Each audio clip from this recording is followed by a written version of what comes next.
caros amigos telespectadores, é bom ter vocês de volta. Quanto àqueles que estão chegando agora, sejam bem-vindos. Nós vamos falar, nesse e nos próximos blocos, de algumas coisas sobre a vinda e a vida de Nosso Senhor. Nós vamos começar falando sobre a encarnação. O que é a encarnação? Se alguém perguntar para você, franca e diretamente, o que é a encarnação? Você saberia responder?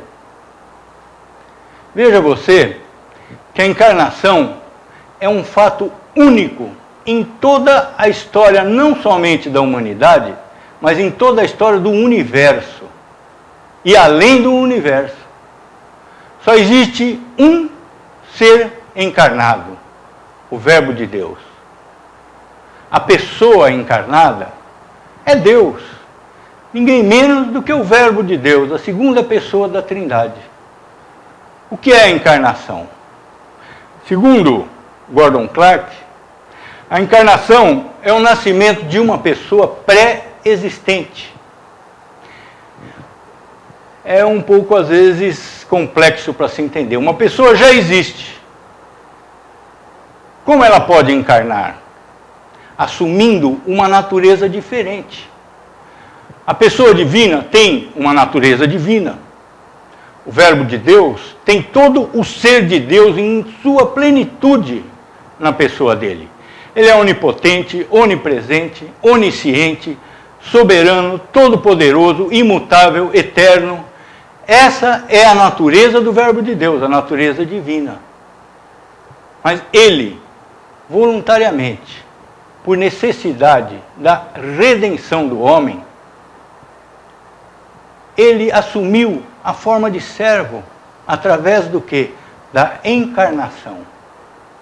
Ele foi formado no ventre da Virgem Maria, pelo poder de Deus, através do Espírito Santo. Por esse nascimento milagroso, o Verbo de Deus passou a ter uma natureza humana. Ele passou a ser o homem Jesus, que tabernaculou aqui na terra, levando uma vida de perfeita obediência, cumprindo nessa vida toda a obediência que Adão não fora capaz de cumprir. Isso ele fez em lugar do seu povo, que lhe foi dado por Deus na eternidade. Todavia, esse cumprimento da lei abriu as portas para a redenção, mas não houver ainda propiciado a ira de Deus. A ira de Deus ainda pesava sobre o seu povo. Mas através da sua morte vicária e sacrificial, em lugar dos seus eleitos, ele propiciou definitivamente a ira de Deus. E teve aceita por Deus todas essas coisas que ele fez em nome dos eleitos. E por essa aceitação ele foi ressurreto dos mortos e ascendeu aos céus, onde está sentado à direita do poder de Deus, intercedendo continuamente por todo o seu povo que lhe foi dado. Ou seja, através da encarnação, o Verbo de Deus cumpriu cabalmente todas as fases necessárias para a redenção daqueles homens que lhe haviam sido destinados. Homens e mulheres, entendam assim, é claro. Vejamos agora algumas coisas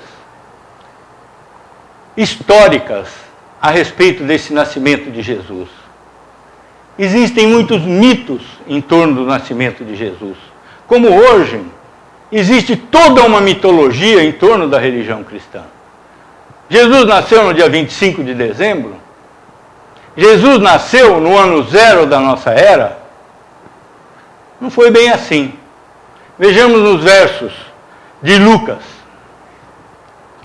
Lucas, capítulo 2, versos de 1 a 5.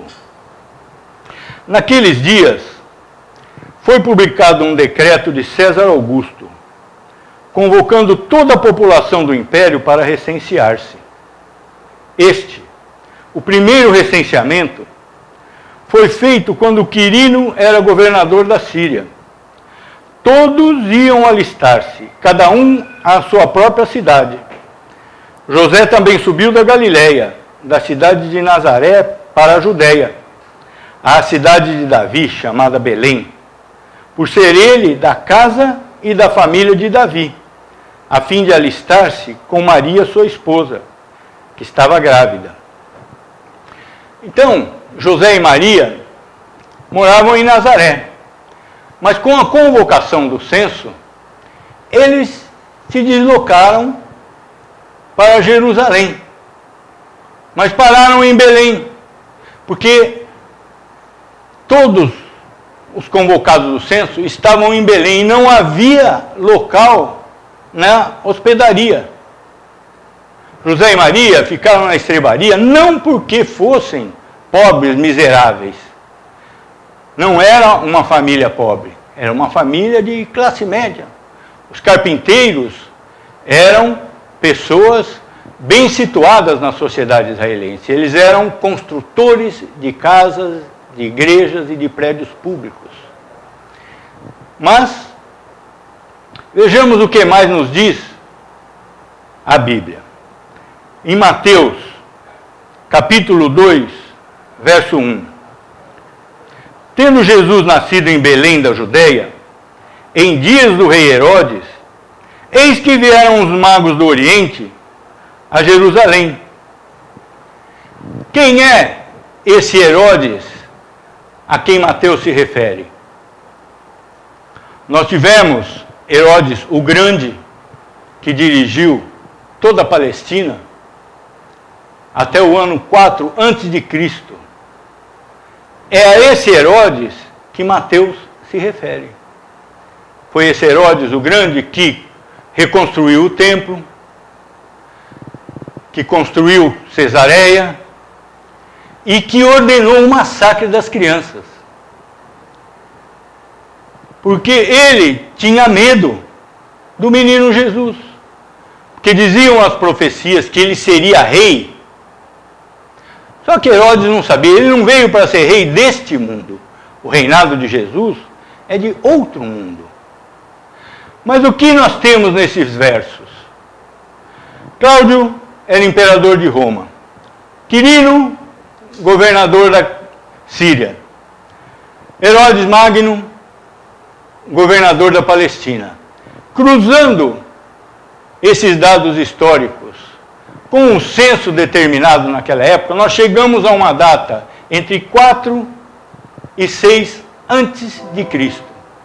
Então, nosso Senhor nasceu não no ano 0, mas entre o ano 4 e 6 antes da era cristã.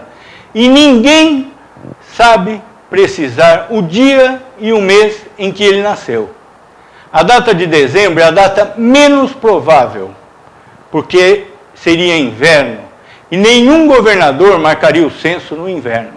A data mais aceita pelos comentaristas bíblicos e historiadores é em torno de março, abril, que seria a primavera, a época adequada para que se fizesse o censo. Então, Jesus não nasceu no dia 25 de dezembro. Essa festa, que se transformou no Natal, era uma festa pagã que se chamava Festa da Saturnália, onde era comemorado o declínio do inverno no hemisfério norte. Posteriormente, ela foi transformada pela igreja na Festa da Natividade e, com o tempo, ela acabou figurando como o nascimento de Jesus Cristo. Mas, fisicamente, uma coisa não tem nada a ver com outra. Mas digamos o seguinte, nós estamos falando da encarnação. O Verbo encarnou, se fez homem, mas continuou Deus. Nós não podemos imaginar que o Verbo de Deus, a pessoa divina de Deus, pela encarnação, virou um homem. Ele assumiu uma natureza humana.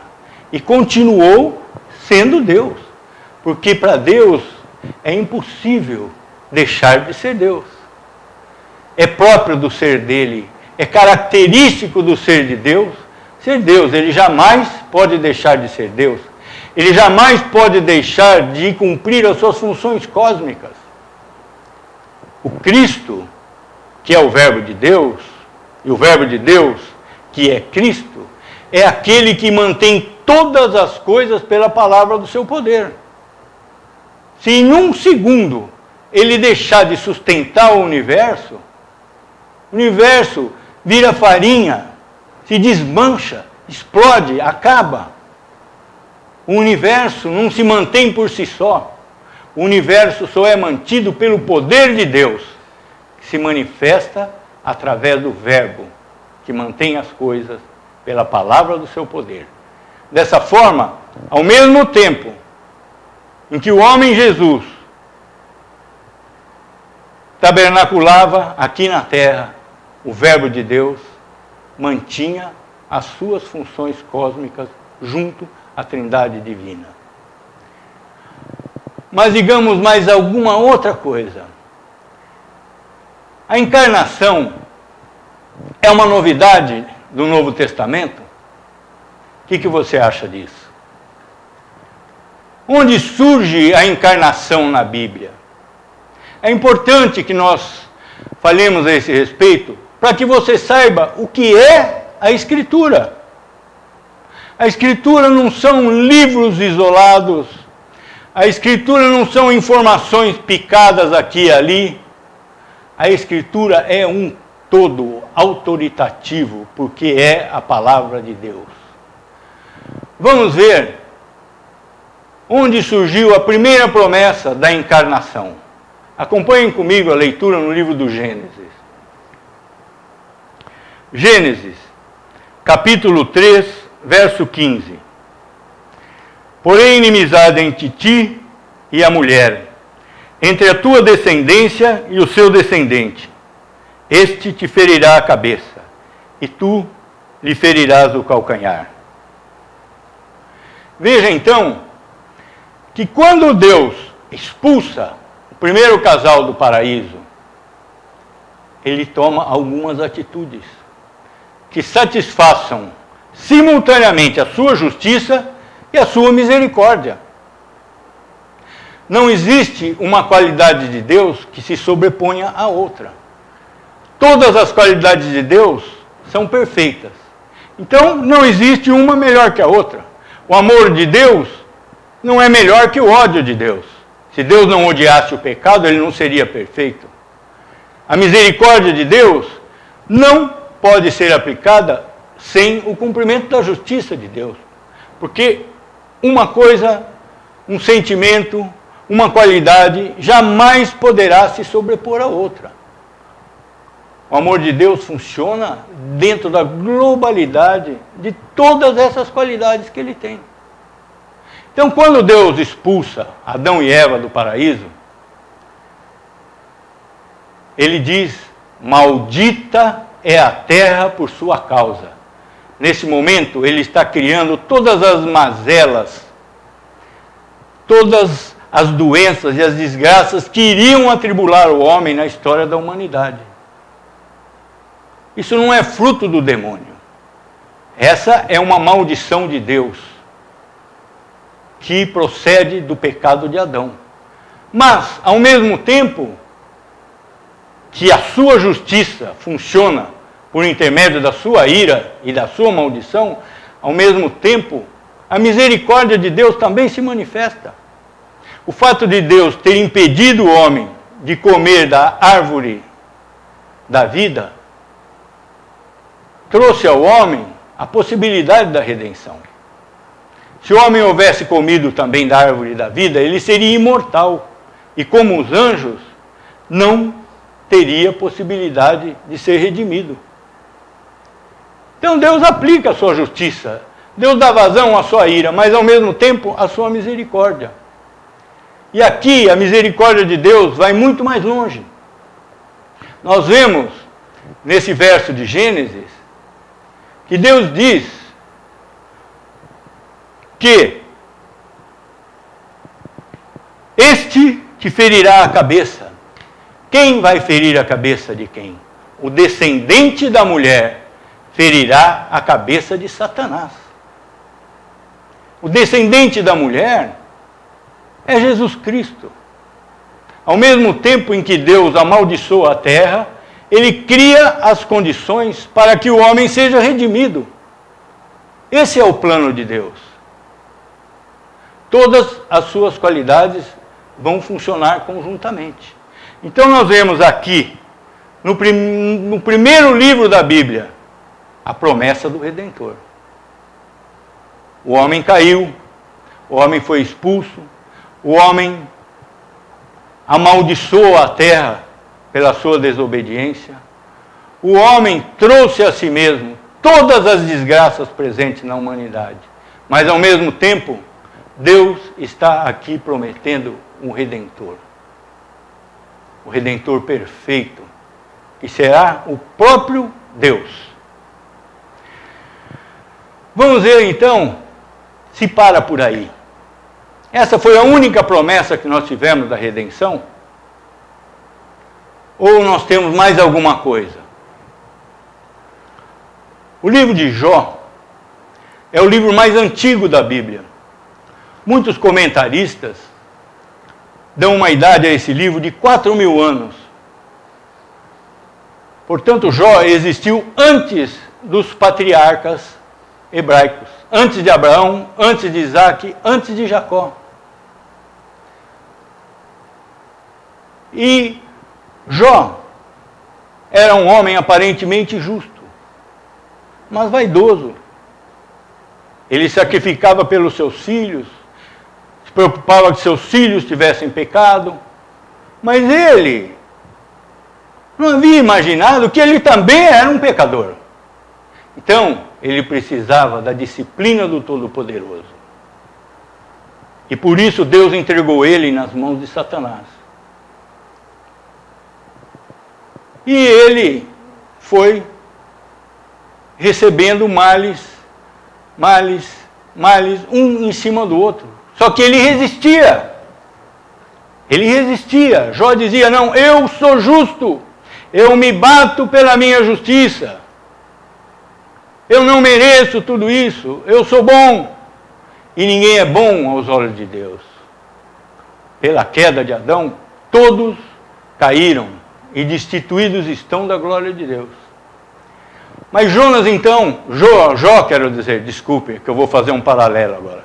Jó então, assim como Jonas, ele resiste a Deus até um certo ponto. Até um certo ponto. Chega um momento que ele percebe que ele não é nada. Que todas as coisas provêm de Deus.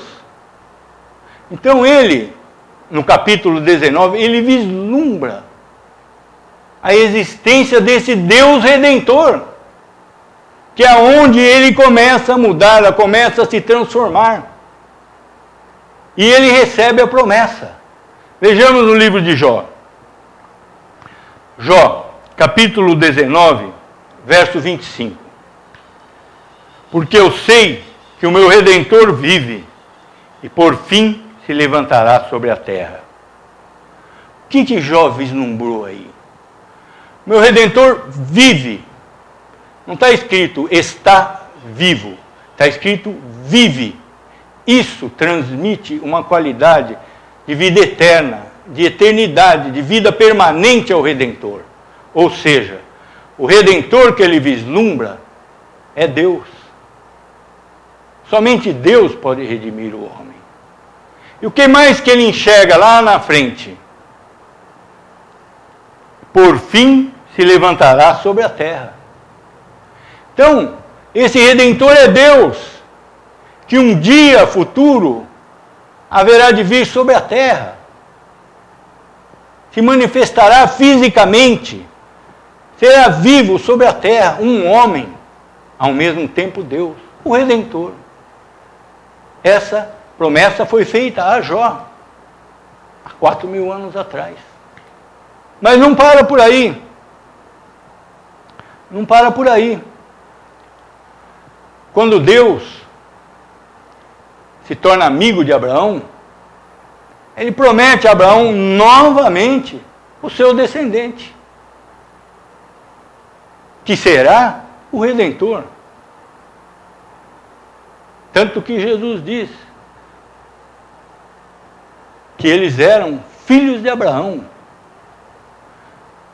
Mas os descendentes de Abraão não serão os descendentes físicos de Abraão, mas os descendentes espirituais. O que Abraão fez para se justificar perante Deus? Ele trabalhou, ele fez obras? Não. Abraão creu em Deus, e isso lhe foi imputado como justiça. Da mesma forma, os filhos de Abraão são aqueles que creem em Deus, não são os descendentes físicos de Abraão. Mas vejamos a promessa. No livro de Gênesis, capítulo 17, verso 7. Estabelecerei a minha aliança entre mim e ti, e a tua descendência no decurso das suas gerações. Aliança perpétua para ser o seu Deus e da tua descendência. O que acontece aqui? Deus não está prometendo aos seus descendentes, que seria uma descendência genérica, mas ele faz uma promessa a alguém que vai surgir e que está no singular. É uma pessoa simples, é o descendente. Todos os comentaristas bíblicos são unânimes em admitir esse descendente como o Messias prometido, como Jesus Cristo, o Verbo encarnado, o Redentor. E nós temos mais. Deus repete essa promessa para Isaac. Da mesma forma como ele prometeu a Abraão, ele promete a Isaac a vinda do Redentor. Vejamos novamente. Gênesis, capítulo 28, verso 14. A tua descendência será como o pó da terra. Estender-te-ás para o ocidente, para o oriente, para o norte e para o sul. Em ti e na tua descendência, observem a palavra no singular, serão abençoadas todas as famílias da terra. O que Deus está dizendo a Isaac? Que na descendência de Isaac, no Salvador, em Jesus Cristo, serão abençoadas todas as famílias da terra. Essa abrangência que nós vemos no final desse verso, que se refere a todas as famílias da terra, ela quer dizer o seguinte: todas as raças, povos e nação. Ela não é estendida a toda a humanidade, mas ao povo escolhido por Deus. Vejam vocês, em toda a antiguidade, nós tínhamos povos poderosos, nós tínhamos os caldeus, os babilônios, os assírios, os egípcios, os gregos. No entanto, Deus escolheu para si o menor dos povos, o povo de Israel. Somente esse povo de Israel era o povo privativo de Deus. Não porque eles tenham escolhido a Deus, mas porque eles foram escolhidos por Deus. Da mesma forma, quando Deus promete a Isaac que todas as famílias da terra serão salvas através do Redentor, serão famílias de todas as raças, povos e nações, mas dentre o povo escolhido previamente por Deus. Nós temos mais promessas. Deus promete a Moisés a vinda de um profeta especial, que falará diretamente as palavras de Deus. Deuteronômio, capítulo 18, versos 18 e 19. Suscitar-lhes-ei um profeta do meio de seus irmãos, semelhante a ti, em cuja boca porei as minhas palavras, e ele lhes falará tudo o que eu lhe ordenar. De todo aquele que não ouvir as minhas palavras, que ele falar em meu nome, disso lhe pedirei contas. Vejam vocês, que esse profeta não é um profeta comum. É um profeta que irá falar diretamente as palavras de Deus. Somente Deus fala as palavras de Deus. Então, essa é mais uma promessa do Redentor. Mais uma promessa do Redentor. Todos aqueles sacrifícios, aqueles holocaustos, aquelas ofertas, tudo que era feito no Velho Testamento, tudo que foi dado na lei de Moisés, prefigura e tipifica a Jesus Cristo. Todos esses sacrifícios, eles estão visando lá adiante a vinda do Redentor, o sacrifício de Jesus Cristo, em benefício dos eleitos de Deus. Depois disso, Deus promete o Redentor para Davi. Vejamos, no primeiro livro de Crônicas, capítulo 17, versos 11 e 12. Há de ser que, quando teus dias se cumprirem, e tiveres de ir para junto de teus pais, então farei levantar depois de ti o teu descendente, novamente no singular, que será dos teus filhos, estabelecerei o seu reino. Este me edificará a casa, e eu estabelecerei o seu trono para sempre. O que nós vamos ver daqui para frente é que essas promessas continuam através dos profetas. E à medida que o tempo vai decorrendo, essas promessas se tornam cada vez mais claras, cada vez mais indicativas. Nós vamos ver no nosso próximo bloco essas promessas feitas aos profetas. Nós vamos ver então que a identidade da pessoa, o modo de nascimento, o local de nascimento, todas essas coisas começam a ser reveladas. Isso, vamos dizer, 800 anos antes dessa encarnação, começando no profeta Isaías. Então, vamos dar continuidade a esse estudo no nosso próximo bloco. Por enquanto, irmãos, eu agradeço a atenção de vocês. Sejam perseverantes e persistentes, porque a recompensa será grande. Oremos. Pai eterno, Deus, Criador dos céus e da terra e tudo quanto neles se contém, louvado seja o teu nome, pois tu és o único digno de toda honra, toda glória e todo louvor. E eu te peço, meu Pai, em nome de todos os nossos ouvintes e dos seus entes queridos, perdoa-nos os nossos pecados, Senhor. Em o nome de Jesus. Amém.